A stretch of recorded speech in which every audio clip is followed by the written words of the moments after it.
Hi, I'm Monica Ryan for SLU-TV, and today I have with me bronze medalist Ibtihaj Muhammad. Thanks for coming to SLU today. Thanks for having me. So, what was that moment like for you when you knew that you had won the bronze medal? Um, First of all, I was really excited to just be at the Olympics, and I think competing was a very surreal experience. And then to realize that we were in the bronze medal match, I was like, it cannot get better than this. And then when I realized that we were going to win the match, I just feel like I was in complete shock and kind of disbelief the entire time. And I just kept saying, like, I can't believe it. I can't believe it. Because you work so hard. And that's a moment in your life that you can only dream about. So to have the opportunity to win a medal for our country was just something I wouldn't trade. Was that something that you dreamed about ever since you started fencing? Winning a medal? Yeah. Olympic medal? No.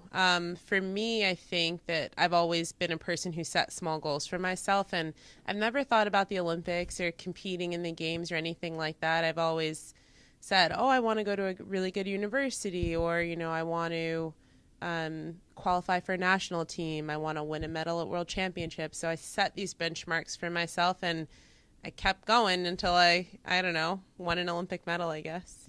What was a moment for you in your life that you thought that, wow, like, I am really good, the Olympics is an option for me? I've never been one to really, I think too highly of myself necessarily. I just feel like I've always felt motivated by the naysayers in my life. I've had people who've told me that, I would never qualify for a national team, or I wasn't good enough to qualify for the Olympics. And I think I use that as a source of motivation to really prove people wrong and to show people, like, this is how strong I can be. This is how strong, women can be.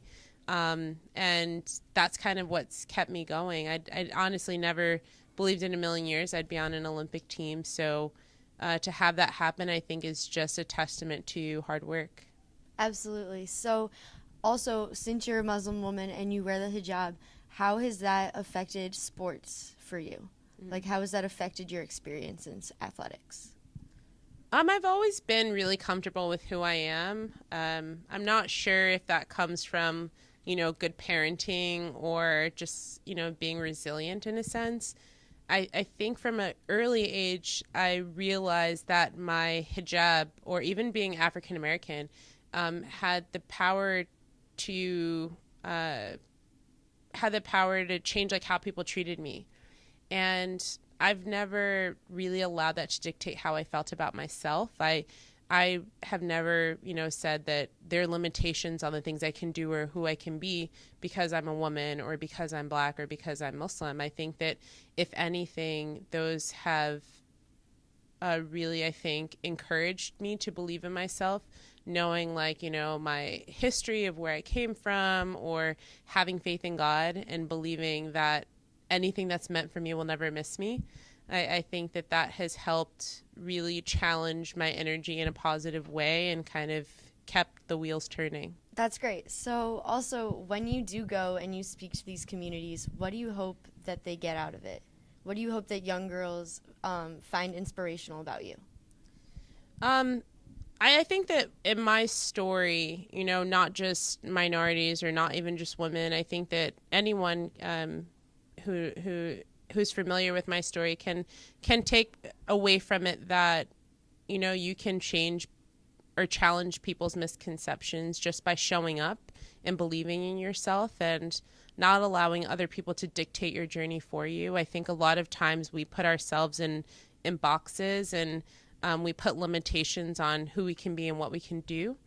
And I think the second you show up and you say, I believe in myself, like, I don't need anyone else to do that, I can do that for myself, I think you're putting a stronger foot forward, and you're, I think, on track to living your best life when you truly learn to believe in yourself.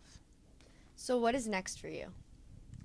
I don't know. I don't know what happens next. I know in a few minutes I'll be talking to the SLU community. Yes. So I'm excited about that, to meet some more students. And, I just take my life day by day. I feel like there's amazing opportunities that have come from winning a medal for the U.S. Olympic team. And I'm just excited for whatever happens next. I'm I just finished my book. It's in the copy editing process, my first memoir. I have a children's book that comes out next year, a young adult memoir that comes out soon. So there's a lot going on, and I'm just excited for every step of the way.